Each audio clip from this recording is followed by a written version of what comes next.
Good afternoon, everybody. Welcome to the PSTE Subcommittee. We are here to hear three budgets: Maryland Cannabis Commission, Maryland Department of Emergency Management, and State Lottery and Gaming Control. We'll go in that order, and Victoria Martinez will start with Maryland Cannabis Commission while I catch my breath from that hike up the stairs.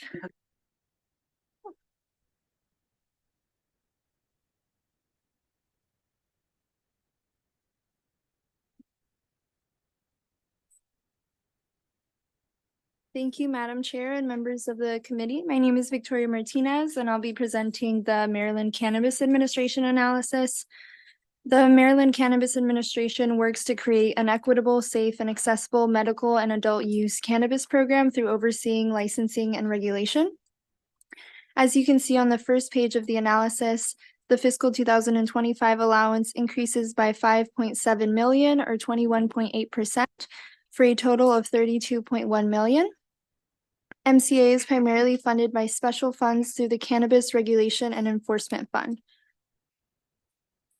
Continuing on page 2, there is a $2 million reversion for the Social Equity Partnership Grant Program, which is the entire appropriation for that program in fiscal 2024.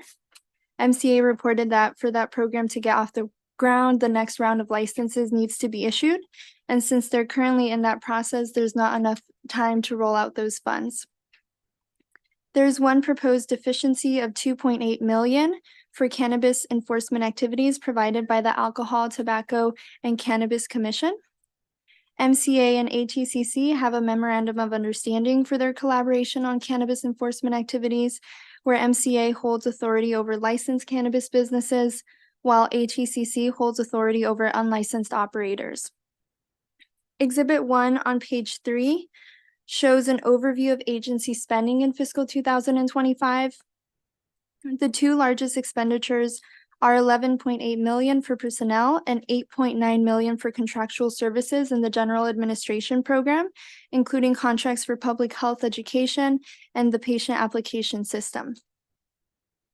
Exhibit 2 on page 4 shows the breakdown of the $5.7 million increase, with the largest increase being the $5 million mandated for the Social Equity Partnership Grant Program to promote partnerships that support social equity licensees. Other large changes are within the research and education program, with $1.4 million increase for public health education and a $1.2 million decrease relating to mandated studies of adult use cannabis impact. In terms of personnel, there are no additional regular positions in the allowance, so this remains stable at 110. But there is an increase of 6 contractual positions. MCA currently has 11 vacant positions, but they anticipate filling the majority of these in fiscal 2024. The first key observation on page 7 discusses the establishment and organization of the Maryland Cannabis Administration. The agency was established in the Cannabis Reform Act of 2023, which also legalized adult use cannabis. And their main purpose is to license and regulate the cannabis industry.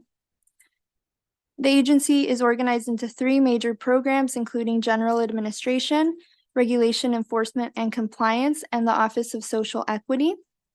The Office of Social Equity is an independent unit that functions within MCA that works to promote economic opportunity and social equity in the adult use cannabis industry to positively impact communities that have been disproportionately affected by cannabis criminalization. The second key observation, starting on page 8, discusses the licensing process and the estimated growth in licenses. MCA issues 3 categories of licenses, which are processors, growers, and dispensaries. The first licenses were granted to medical cannabis businesses that converted their license upon the legalization of adult use cannabis. In terms of the license process, applicants need to submit an application along with operational, business, and diversity plans. Applications are reviewed on a pass-fail basis, so any applicant that meets minimum qualifications is placed into a lottery conducted by regions and also by license category and type. MCA then reviews the applicant selected in the lottery and issues conditional awards. The first licensing round is currently ongoing and was only for social equity applicants. The application period closed in December of 2023, and MCA reported receiving 1,708 applications, and they are issuing up to 179 licenses. As shown in Exhibit 3 on page 10, there are currently 169 licenses, and this first application round is estimated to more than double the number of cannabis businesses in the state. The last key observation on page 11 discusses the increase in cannabis sales and decrease in cost per gram of cannabis. Adult use cannabis is subject to a 9% sales and use tax rate. And Exhibit 4 shows total sales and average cost of cannabis trends, with an increase to 780 million in total sales in 2023 and an expected increase to 1.3 billion in 2025. The average cost per gram of cannabis has generally decreased, with average cost currently at $9.21. Exhibit 5 on page 12 shows the split of year-to-date medical and adult use cannabis sales, with the majority, about 58% of sales, still being medical cannabis sales. Since adult use cannabis was legalized in July 2023, the adult use cannabis sales are from the 6-month period from July to December, while the medical cannabis sales are from that entire year. Exhibit 6 on the same page shows the monthly sales from August to December 2023, with medical sales remaining stable while adult use sales steadily increasing per month. Finally, concluding with our recommendation, we concur with the governor's allowance, and that concludes my presentation, and I'm happy to take any questions that you all might have. My only question, which you may not know the answer to, is there were no general funds in FY24, but they're proposed general funds in FY25. Do we know why? I don't know why, but unless the agency has an answer, I can definitely get back to you. That'd be great. Thank you. Yeah. Okay, Mr. Tilburg, good to see you. Anybody from your team?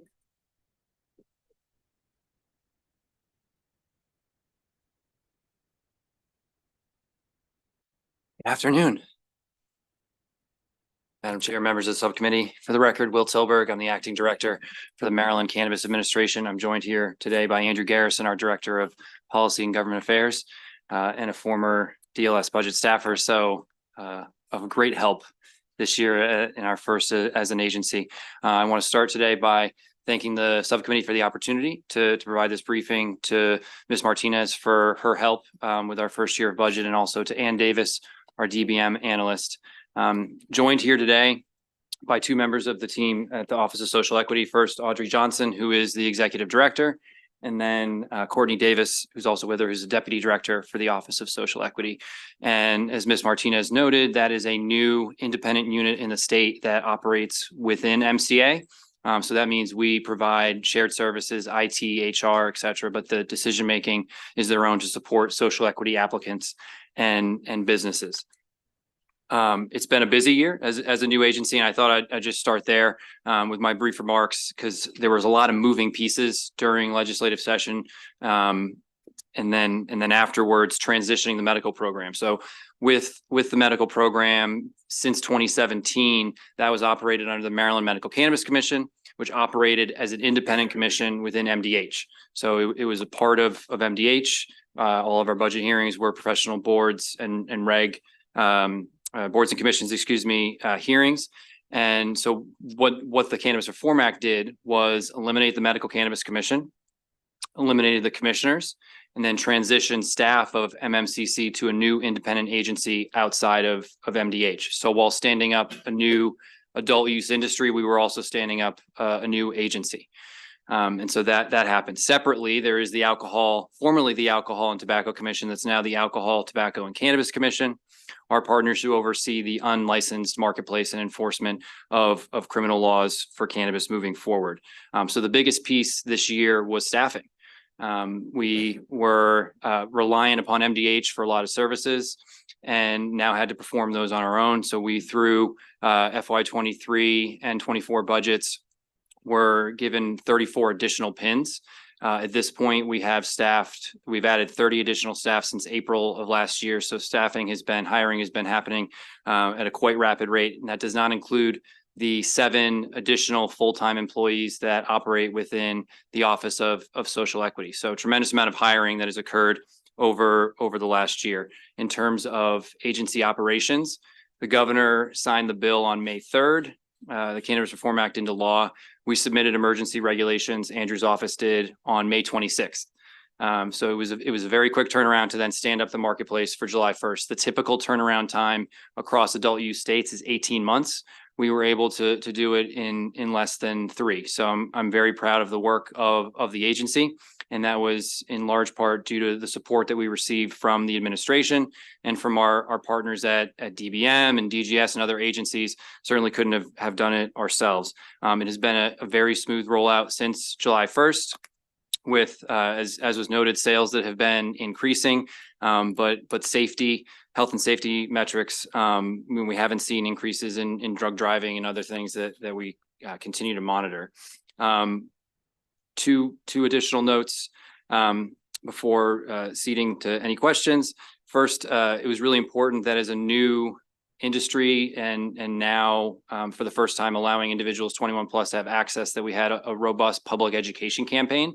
And so prior to July 1st, in each of the dispensaries are pamphlets on safe and responsible cannabis use.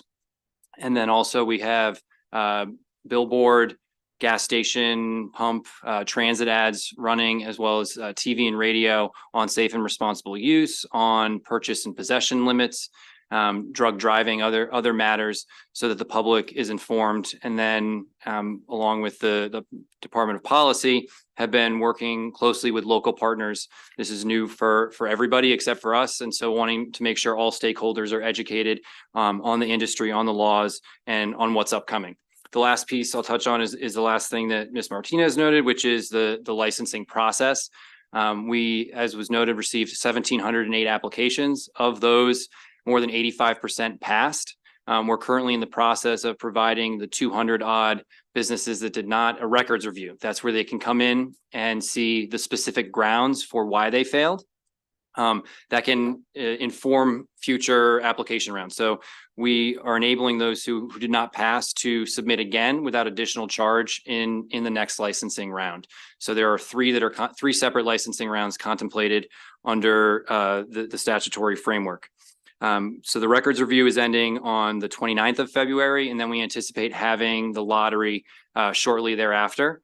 In the conditional award. So we're moving as quickly as possible to get the new social equity businesses licensed and up and running in the weeks ahead. I will pause there and happy to answer any questions that the subcommittee may have. Thank you, Mr. Tilburg. Could you answer Senator Rosebrook's question about general funds? Yep. Thank you. So Senator, in 24, those general funds in both years, they're associated with the Social Equity Partnership Grant Program. It was a mandate in 24 at 2 million, and it's a mandate ongoing at 5 million in 25 and beyond. It's a planned reversion for us in 24, in part due to the timing of getting the licensing round out and the target of those being the newly licensed businesses. And then it's the 5 million in general funds again is within that program for that purpose that we're intending to use in 25.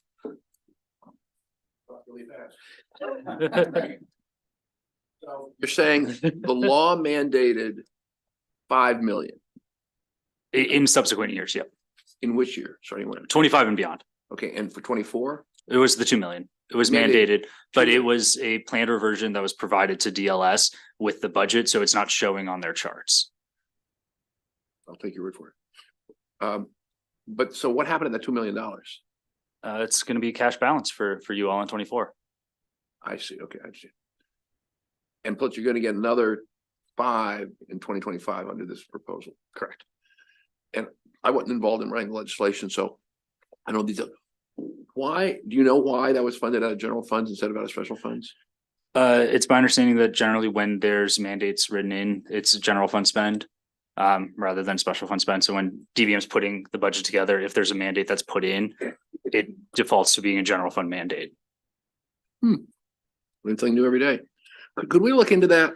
Because it just seems to me that I thought the intent was that this was going to be special funded, the whole operation was special funded, because obviously it's a very profitable business. That's the reason people want to be in it. And so it sort of seems like the folks who are doing the business maybe ought to be covering the costs instead of the taxpayer. So we could look into that. I'd appreciate it. I have a second question, unless there's someone else who wants to go first, Madam Chair. What do we know about drug driving so far? Other than we're against it. Yes, certainly against it. It takes years to really see the impact of legalization. And one of the good pieces, prior to the Cannabis Reform Act in 22, the General Assembly passed a series of public health and safety measures, including a baseline study that the former Medical Cannabis Commission performed to see what are the number of drug driving incidents and fatalities prior to legalization. We then are responsible every other year for updating that. So we haven't done it yet, but based on a handful of counties that I've seen reporting data in Baltimore, Anne Arundel, Baltimore City, there has not been an increase in drug driving incidents or fatalities since July.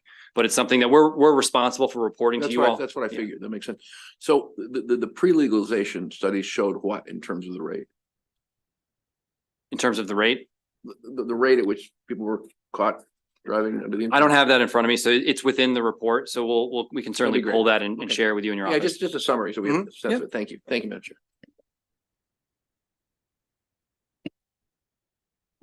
Senator Jackson, thought you had a question. Thank you, Madam Chair.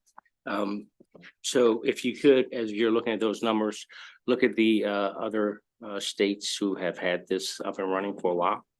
I know that the Maryland Police Training and Standards Commission has been working on that to kind of look at what they would have to do, the changes that would have to be made in trainings, so the officers could recognize that. So if you could also incorporate what your agency is looking at regarding that. So, Just to be sure I'm clear, Senator, what other states have done regarding training? yeah. Okay. Getting the officers and our medical personnel to understand that when folks are brought in. We will certainly follow up with that information. What I am aware is that a lot of states didn't do a lot, and it's something that Maryland jurisdictions did take seriously. And so we're doing things such as green labs, where they have individuals come in and consume or combust cannabis to see the effects, so that officers can actually see the impairment, the types of effects that it has on individuals. And that's something that actually folks from Colorado came to Maryland to see, because they've had a program for 10 or more years and still hadn't done that. So we've been ahead of the curve, I think, in a lot of respects, but we're happy to follow I up. appreciate that, and also check with the state of Washington. Yeah, All right, absolutely. cool. Thank you, Madam Chair. Thank you, Madam Chair. Thank you for the information.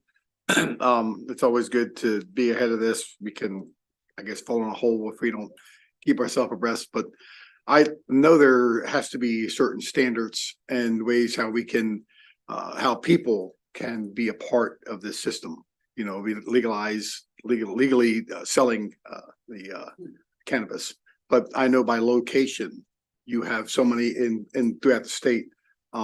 How has that gone? I mean, by number, because we know there are certain areas we would like to help out maybe some of the communities, and that's, I think, one of the reasons why we've done this, to promote. But at the same time, how did that go about, and was it very successful?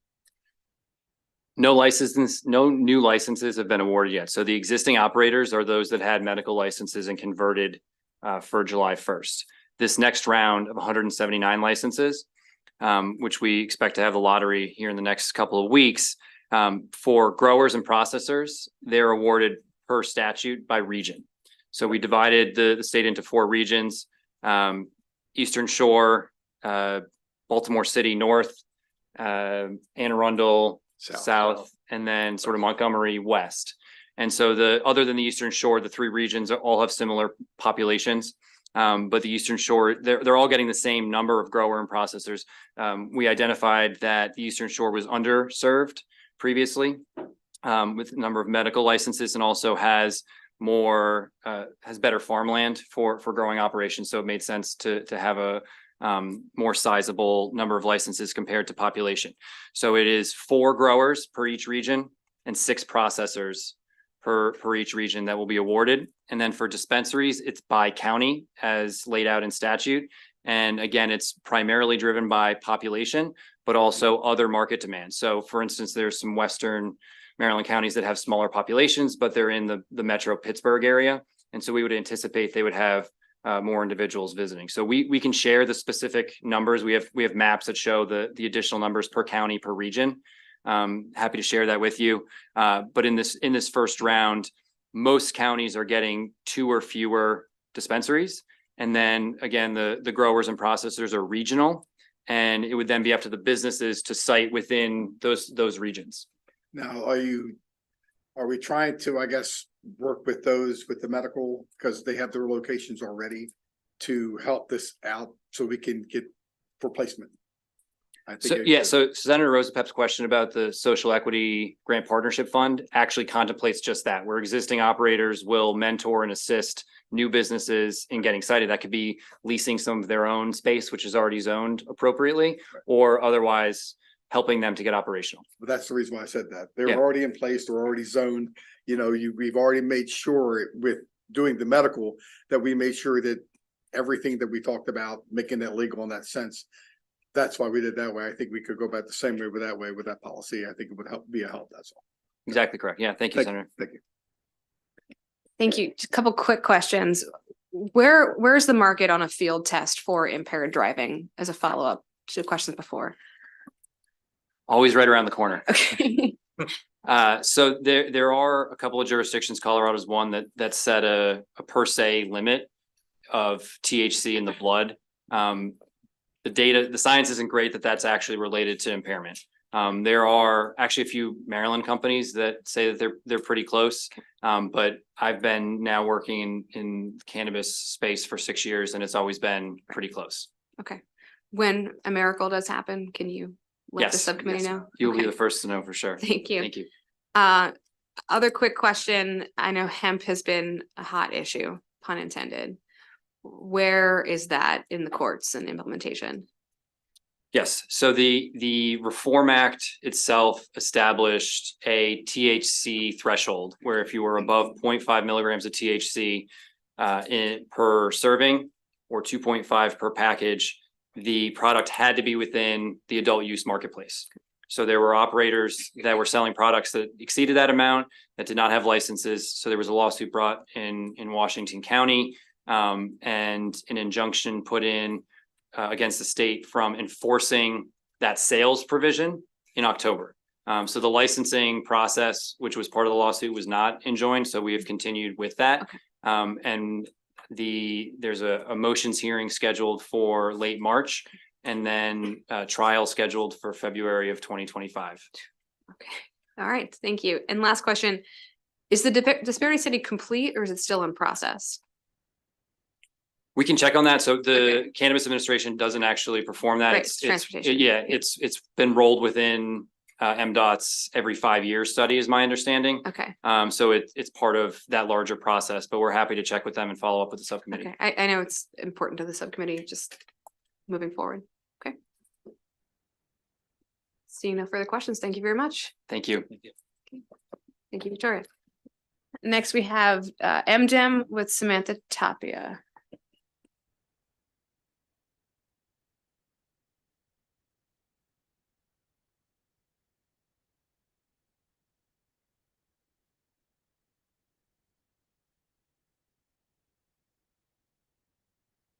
Thank you, Madam Chair and members of the committee.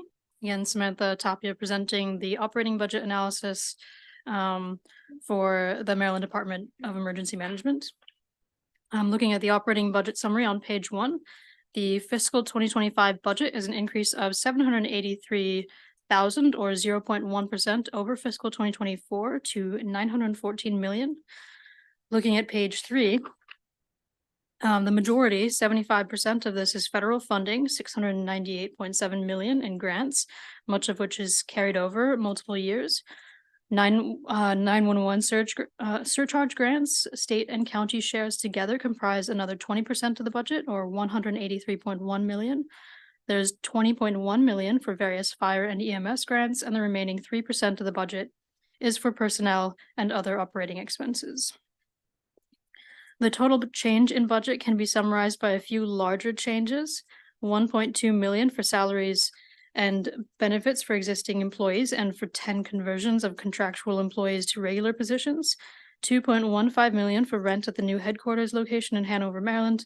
2 million to establish the State Disaster Recovery Fund per Chapter 549 of 2023. And all of this is offset by the contractual personnel pay swap and the fact that a one-time 3.6 million was included in the fiscal 2024 budget for the local cybersecurity support fund. Looking at personnel on page 8, MDEM received 23 new positions for fiscal 2024, primarily for the new cyber preparedness unit and the Office of Resilience. While some positions have been filled, others have gone vacant, resulting in a vacancy rate of 25.8% in January 2025. MDEM has reported that a number of vacancies are currently being filled, but we've asked them to comment on any operational impacts from vacancies in the first half of the fiscal year.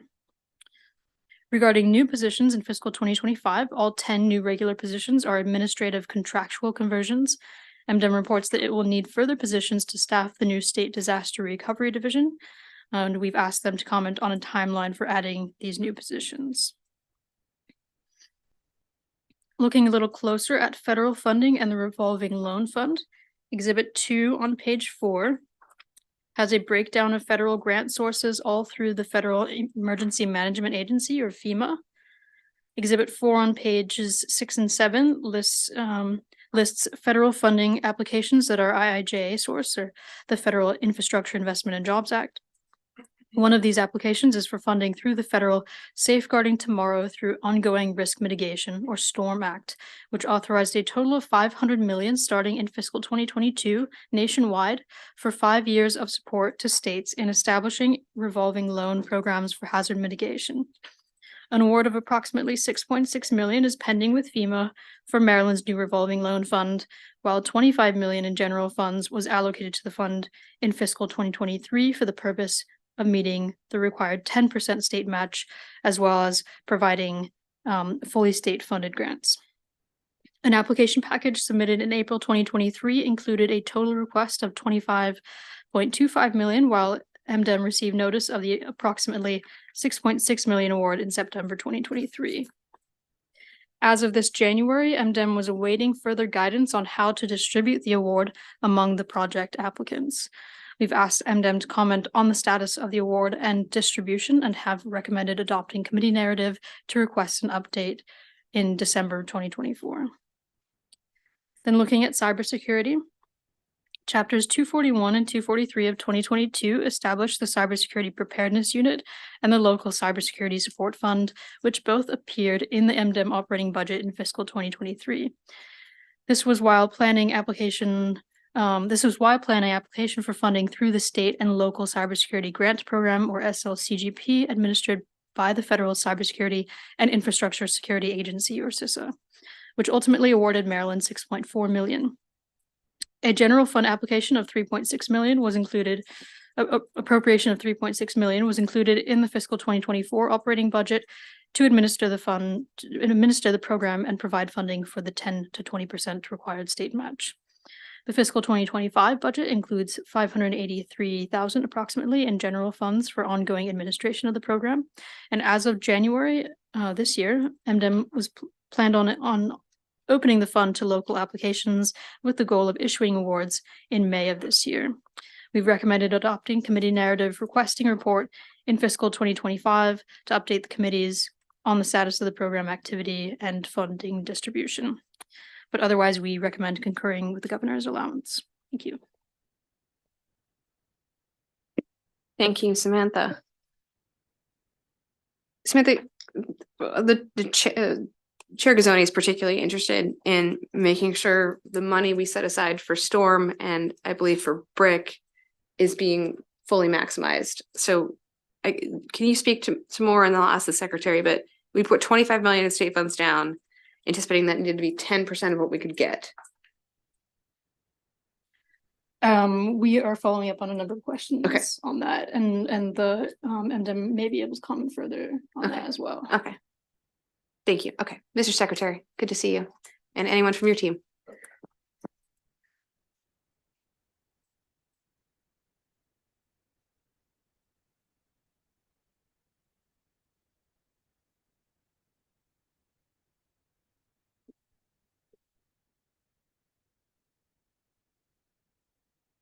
Welcome.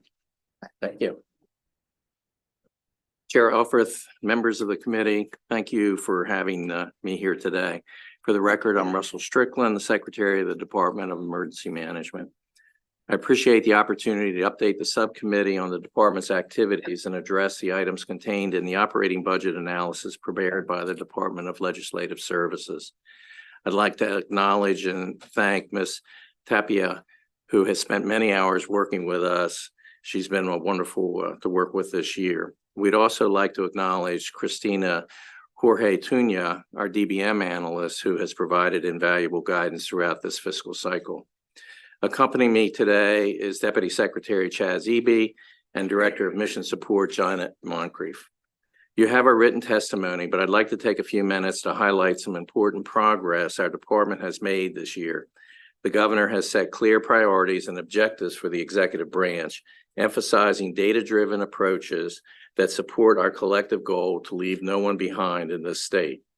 To that end, we've hired the state's first Chief Resiliency Officer, who has hit the ground running and building out the new Office of Resilience and engaging with state and local partners on how the Office of Resilience can support a strategic improvement in our state's ability to reduce our risk and recovery from hazard impacts. A coordinated state approach will be critical to ensure the underserved, overburdened communities are prioritized for investment to reduce community risk and increase the ability to communicate to thrive in the face of hazards we experience in our state. In addition to the Office of Resilience, MDEM has prioritized other risk reduction efforts, including the ongoing build-out of the Maryland Mesonet system, a statewide network of real-time meteorological stations that transmit critical weather data to inform the National Weather Service of conditions on a hyper-local basis and support alert and notification to the public of weather impacts. The first 5 towers have been installed and transmitting data, and we are on track for the completion of 50 towers by the end of the year. Recognizing that no matter how much risk reduction we do, we will always need to respond to new threats and hazards. Our consequence management team has been working hard to update our plans and establish capabilities necessary to prepare for potential impacts. Just one example of this is our now fully staffed Cyber Preparedness Unit, which is working closely with the Department of Information Technology and local emergency management offices to provide planning support and compile resources and best practices available to improve local government capabilities in responding to and managing cyber incidents. We have also made some important additions to our senior leadership team, including the hiring of a new director for the Maryland 911 Board. MDEM is committed to supporting the 24 public safety answering points around the state, both through the Maryland 911 Board's responsible and effective management of the 911 Trust Fund, and through MDEM's ability to provide assistance to PSAPs experiencing disruption in services. Lastly, I'd like to highlight our department's role in providing both fiscal management and technical assistance for a number of federal grants that underpin all aspects of emergency management here in Maryland. For example, the historic levels of funding through both public assistance and hazard mitigation grant program are making real impacts at the state and local level. For the hazard mitigation program alone, we have submitted $90.5 million of funding requests to FEMA, including $34.8 million in funding for Dock Street improvements in Annapolis, $12.7 million for shoreline restoration and flood mitigations in Prince George's County in places like Eagle Harbor and Fort Washington, $1.5 million in backup generators for critical facilities in the city of Laurel, and 5 hazard mitigation plan updates for counties across the state, which is required for local governments to be eligible for Stafford Act disaster funding in the event of a presidentially declared disaster. Each region of the state has at least one project submitted under this grant program. Looking forward, we're grateful for the governor's dedication of $2 million in state disaster recovery fund, and we're thankful for the chair and the committee's leadership on passing the bill in the 2023 session. The state disaster recovery fund exemplifies his commitment to leaving no one behind by ensuring those impacted by natural or man-made hazards receive help, even when there is no federal funding available. We will be working closely with stakeholders to develop a program that makes sense for the whole community, including individuals and families, local governments, small businesses, and our nonprofits. Thanks for the opportunity to share these updates to the department, and I'll happily answer any specific questions the committee may have for us today. Ask about the vacancies and try to understand that a little bit better. Is that because of you're hiring new folks and it takes time to get them on board, or? Well, there were several things involved with us. One was we did have the PIN conversion, so that was like 15 PIN conversions we had to do, which basically tied up our personnel. But the new positions and ongoing positions, we're having a challenge of finding qualified people. And then when we do find some qualified people, particularly in the Maryland Joint Operations Center, once they learn of what the shift is going to be, they're not interested. So don't you tell them to shift up front? Yeah, we do, but they don't quite click with it that fast. Huh. So there are 25 positions according to this. Mm-hmm. And of those, how many are in the Joint Operations Center? About 7 or 8, right? We have 6 vacancies Six. in the. Six operations there. center And now. where are the other big buckets of vacancies? Across the department, some of them are new positions that we're just hiring for the first time since we received the funding in July, and that does take time. But really with the watch center, which is the 24/7 shift work, it's just a continued process, right? It's year-long. People come in, people leave. It's something we've seen across the country at 911 centers, very challenging to retain staff. And so that keeps our vacancy rate a little higher than where we'd like it to be. Is that because of compensation? Partly. What do those jobs pay? What about 35? A little higher than that now. I have to get back to you. They tend to be a lower classification in terms of other jobs at our department. Or like approximately what they pay? Just give me a ballpark. I would say like low 40,000 or so a year. Oh. And these are for 24/7 scheduling. Yes, sir. On shift work. So No, I understand. In the current environment, that strikes me as very low. I mean, and this is obviously kind of mission critical. What have you done to get the salaries increased? Submitted different, at times submitted requests to DBM for those folks, and they've been basically evaluated as dispatchers. We're looking at trying to identify how we can bring them up by making them risk analysts as well as duty officers. And with that would be able to increase their grade. And that may take a year or two to implement by bringing those who can come up to that level and then hiring people for that level. And what would it put their pay grade then if they were at the other classifications? Like grade 17, 18. What is that? Low 60,000. Okay, so okay, that's like a 50% increase. That's a big deal. Mm-hmm. Gotcha. Okay, thank you. Thank you, Madam Chair. Thank you, Madam Chair. Thank you for your presentation. Just a quick question. Great job bringing on someone to work directly with the communication centers across the state. That's huge. Having been working since 2014 at Homeland Security in Prince George's, where we had the 911 center, certainly understand the turnover rate with the 911 folks. We went through the next generation 911 work group here in Annapolis, and we have a classification, had a team that worked on a classification and getting those pay rates up, the salary rates up, as well as trying bonuses and a number of other things. My question goes to the centers across the state. Not every jurisdiction has backup centers. So when we have these outages, I know some counties have the luxury of having backup centers. We have some are now employing cybersecurity folks as well. Is that person that's assigned to that position? I'd certainly like to see the job description for that individual.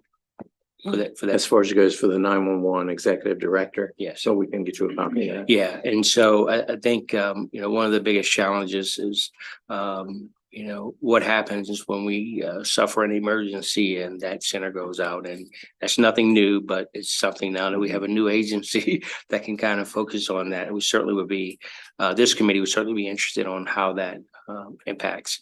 And then the communication efforts, all the new things that, all the things that are being brought about within this department, which we didn't have up until a year or so ago. How are you communicating that to the public? No, probably not so much to the public as much as we are to the local partners. emergency management Partners. agencies, which are our partners, and then to our state agencies. And I'm finding that we're becoming much more involved with our state agencies than we have in the past. Okay, all right, cool. So, all right, keep us informed on that, on how you're doing that as well. I mean, there are many folks, if you're not living in the public sector sphere, we don't know that you're now a department, which is huge for us. We're experiencing more challenges annually, as you know. So always great to see you. Thank and you. your team. Thank you. So, thanks, Madam Chair. Thank you. Mr. Secretary, thank you and your team.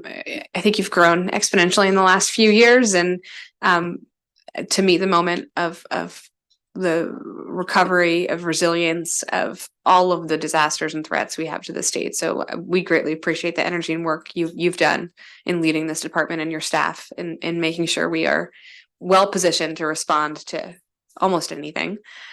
Can you speak a little more, my question to Samantha, about the federal funds or the state funds that we've set aside to match and be most competitive for the federal funds out there? Again, the committees wants to make sure, you know, those funds are being utilized as they could. And can you also speak to the timeline on the FEMA grants you mentioned? I'm assuming those two were kind of attached. They are. Okay. They are. You know, when all of the Storm Act, which was the federal money, was discussed and really kind of advertised to the nation, we were under the impression that if we had money in a revolving loan account, that could be 10% of 90% that we would receive. Mm-hmm. As it finally got through Congress and was actually funded, there was not that amount of money there that every state that would have had such an account could have received that 90%, particularly with us, 90% to our 25%.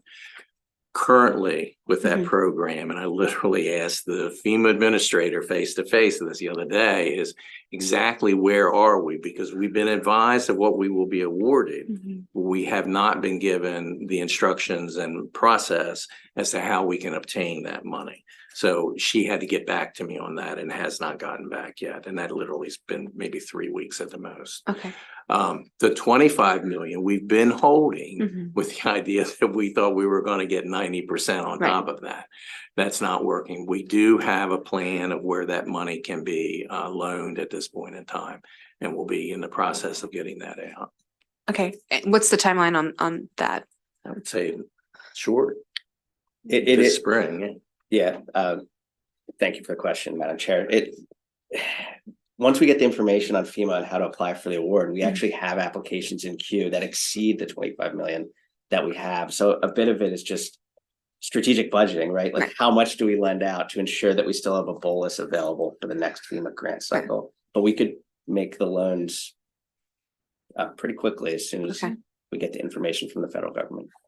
But the idea that we could get $90 to our $10 is a pipe dream at this point. I mean, it was well intentioned and strategic, but it's just not going to come to fruition the way we envisioned. No.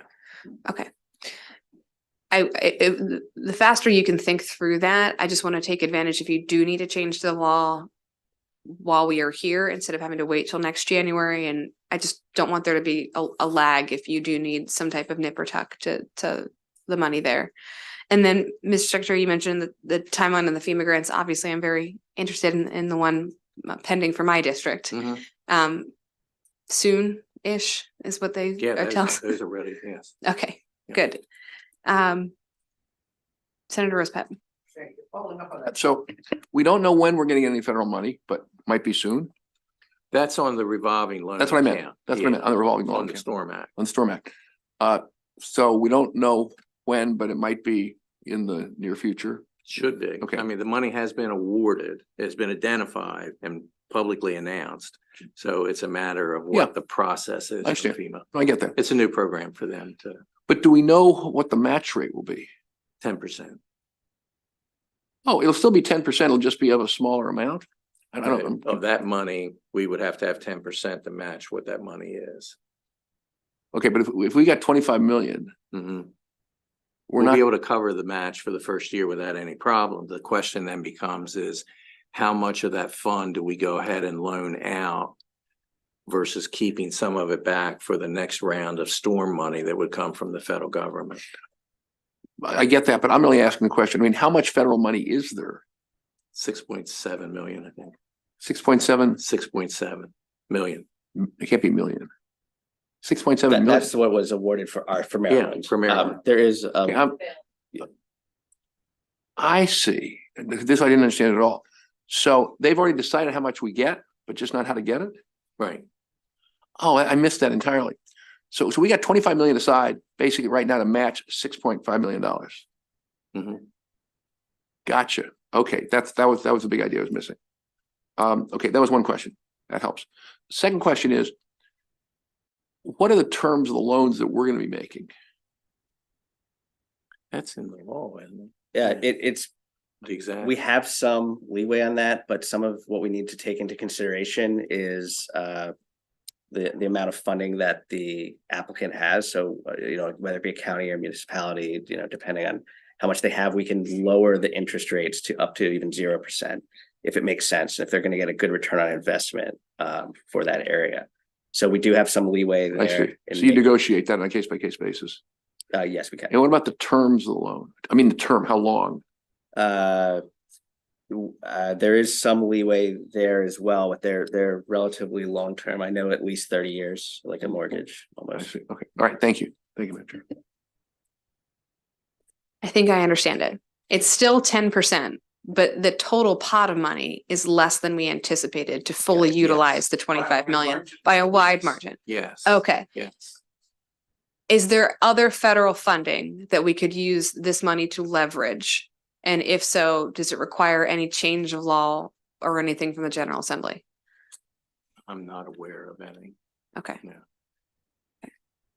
Could you just continue to work with Samantha on a report to the chair? Because he, again, is very passionate about making sure it's fully utilized. Okay.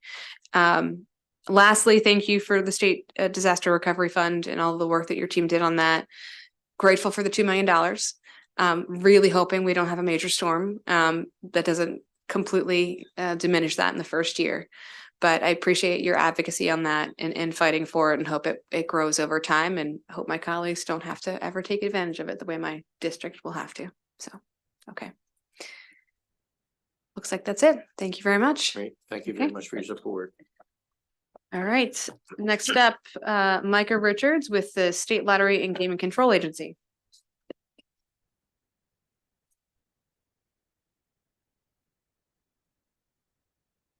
Do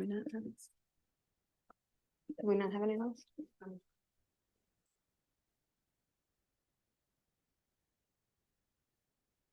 Take a moment while we find our analyst.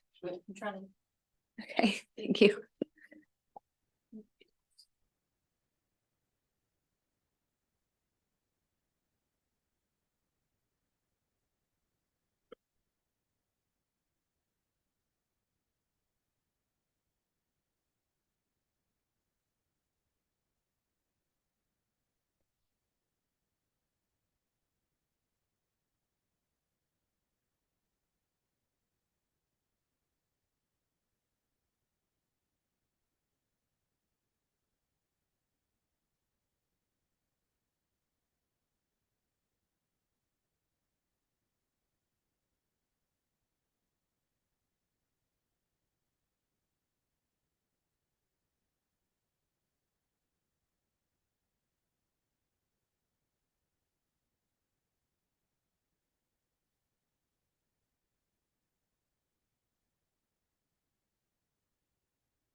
We'll pause, take a recess for 10 minutes. Folks, grab a lunch or do whatever you need to do. We'll reconvene in at 2:05.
We are back with the State Lottery and Gaming Control Agency.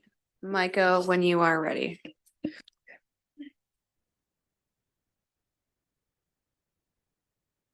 Good afternoon. Sorry, I was leaving another meeting. Okay, I will present the Maryland Lottery and Gaming Control Agency budget analysis. Starting on page 1. The Maryland Lottery and Gaming Control Agency administers lottery games in the state's casino and sports betting programs to generate revenue for the state. The fiscal 25 budget increases by $62,000 or 0.1% compared to the fiscal 24 working appropriation to a total of $123.4 million. On page 2, the fiscal 24 legislative priority will be discussed later in the presentation. One proposed efficiency appropriation totals $3.8 million and special funds to pay for high lottery vendor fees. The remaining 2 proposed deficiency appropriations realign funds between programs and fund sources related to funding for iGaming study as well as for funding for VOT operations based on current revenue estimates. On page 3 in Exhibit 1, 42% of the fiscal 25 allowance covers the 3 central monitoring and control systems, which accounts for all the sales and cashing of lottery tickets, instant ticket lottery machines, and all slot machine activity at the casinos. 30% of the allowance covers personnel that reflects salaries and fringe benefits. On page 4 in Exhibit 2, outside of personnel, the largest increase in the fiscal 25 allowance is for fiscal service, which includes financial and special audit engagements of $185,000. The largest decrease of $349,000 is related to the elimination of 4 contractual full-time equivalents. On page 5, there are 34 vacant positions.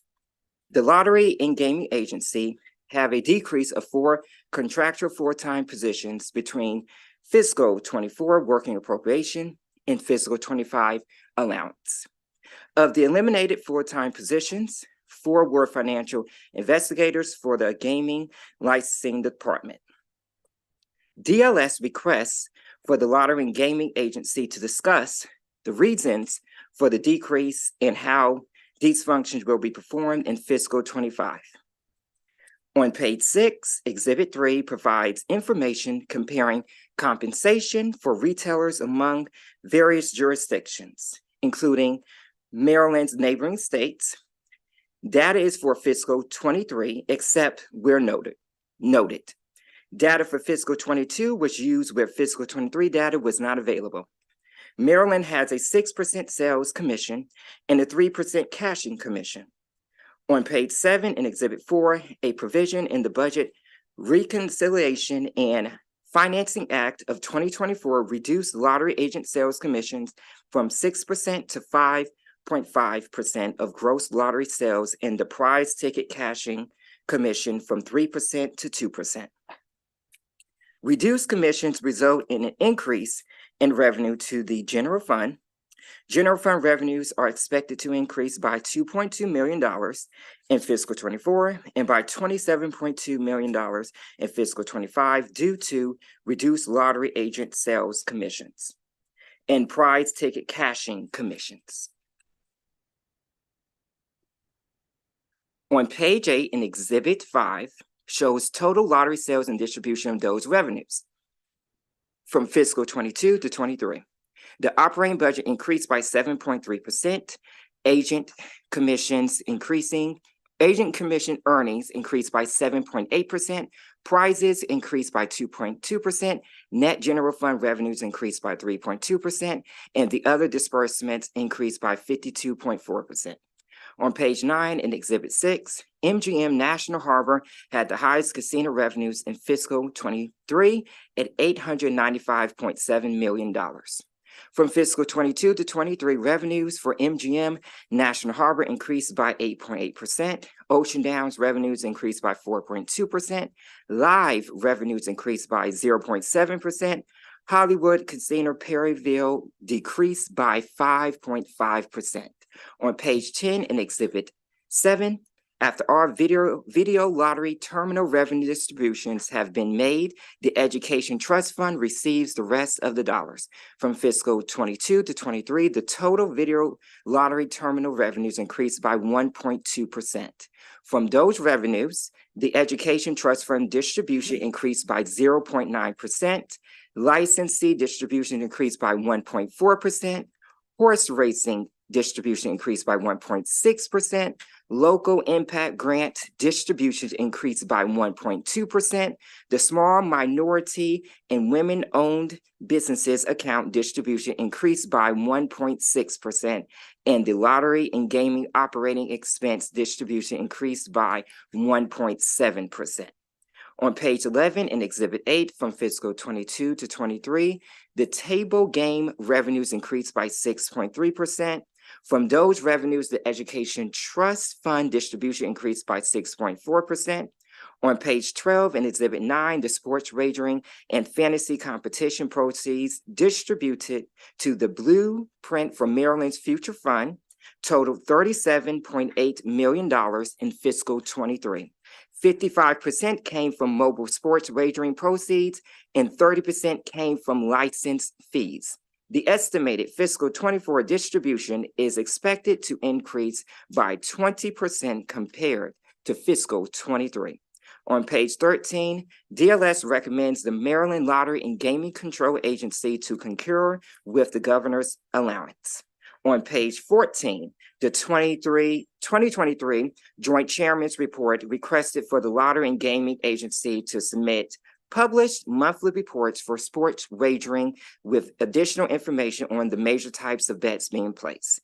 In fiscal 24 to date, the Lottery and Gaming Agency submitted and posted the reports on their website from June to December in calendar 2023. The report on iGaming that is also referenced on page 2 under fiscal 24 legislative priority. The details are section 19 of the fiscal 24 budget bill added $100,000 in general funds for the Lottery and Gaming Control Agency to contract with a third party to assist in completing an iGaming study. Separate language in the fiscal 24 budget bill required that the Lottery and Gaming Agency submit a report on iGaming. The Lottery and Gaming Agency contracted with the Innovation Group to conduct this study, which was completed in November 2023. The study detailed the revenue potential of a legal iGaming market in Maryland, impact of iGaming on casinos and lottery, the iGaming landscape in other states, the use of multi-jurisdictional gaming agreements, and methods to transition players from the legal to the regulated market. The study estimates that the market potential for iGaming in Maryland is more than $900 million in gross revenue. The report also includes an estimate of the impact of iGaming on land-based casino gross gaming revenue, which was noted to be approximately a 10% decline in growth. Lottery sales would be a 0.04% decline in growth. Electronic bingo machines, approximately 10% decline in growth, and off-track betting near zero growth. That concludes my presentation, and I'm available for any questions. Lottery, please join. Anybody from your team as well? Thank you, Mr. Martin, for your patience.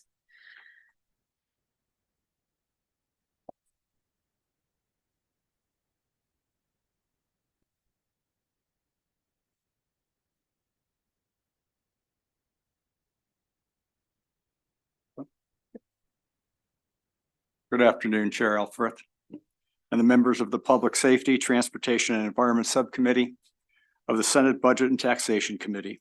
For the record, my name is John Martin. I'm the Director of the Maryland Lottery and Gaming Control Agency. With me today, to my right, is Paula Yoakum, our Chief Financial Officer.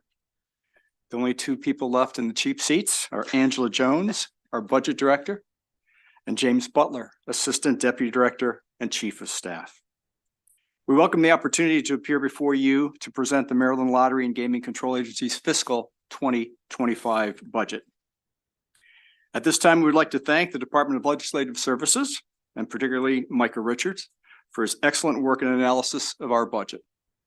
We would also like to thank Shane Benz and the Department of Budget and Management for their assistance in developing the agency's budget. I'll begin by giving you an update on our current businesses. In fiscal 2023, our agency contributed nearly $1.6 billion to support the state of Maryland's good causes, including the Maryland Education Trust Fund, the Blueprint for Maryland's Future Fund, the state's general fund, which includes public health and safety programs, the state's horse racing industry, the communities and jurisdictions where the state's 6 casinos are located, small, minority, women-owned business programs, and veterans organizations. Lottery ticket sales contributed $714.3 million to the state, while casino gaming revenue contributed $848.1 million, both of which represented year-over-year increases.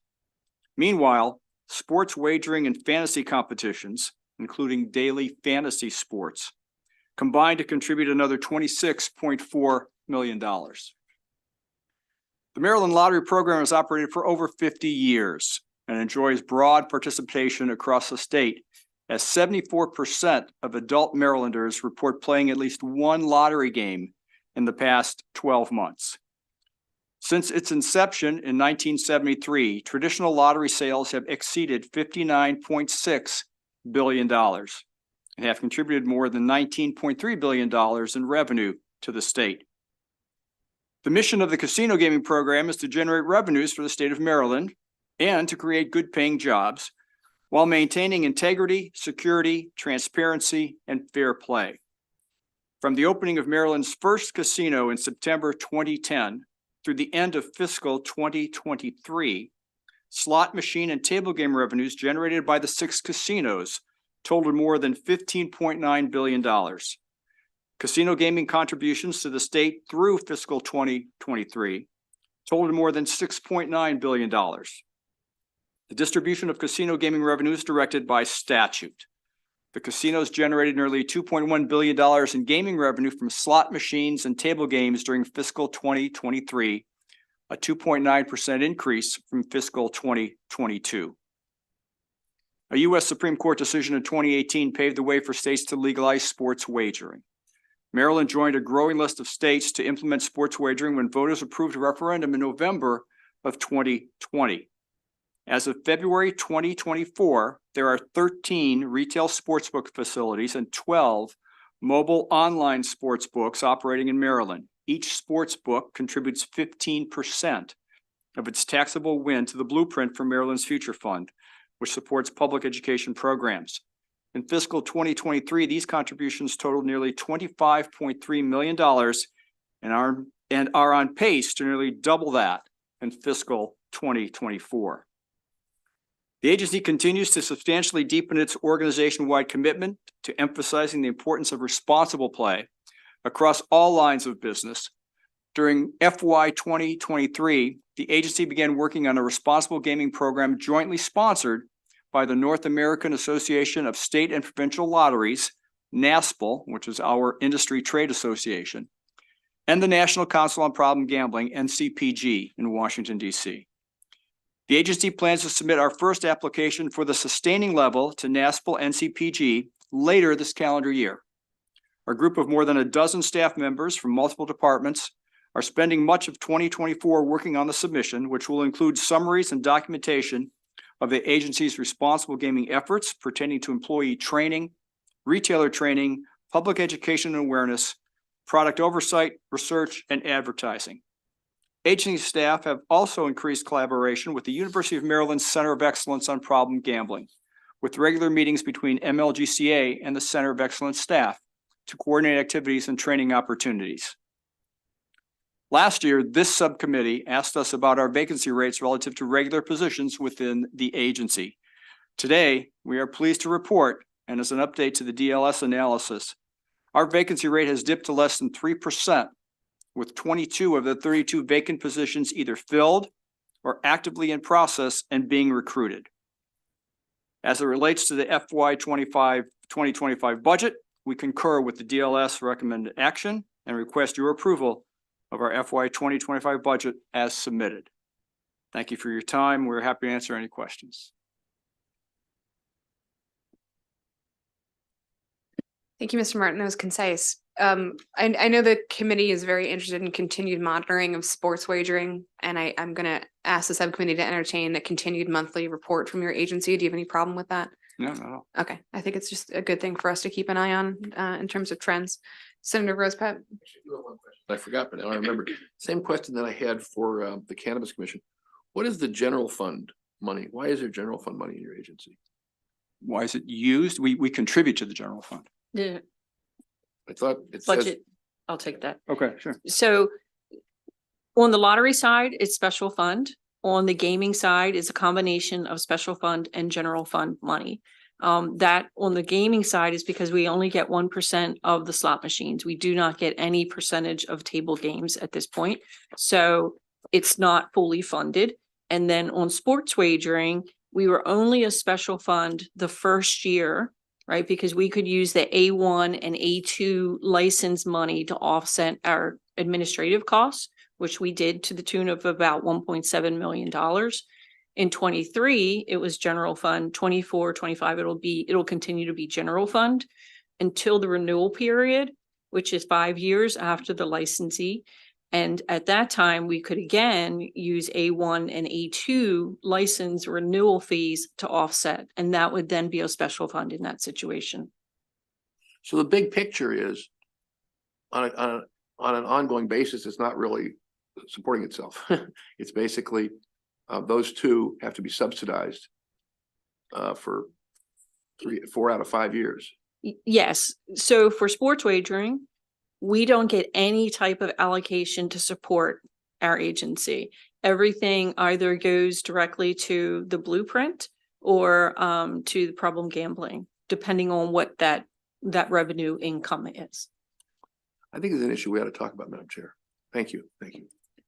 I agree, Senator. And during the legislative discussions about sports wagering, did lottery make it clear that perhaps, the money to cover your internal regulation would have been helpful coming from that fund?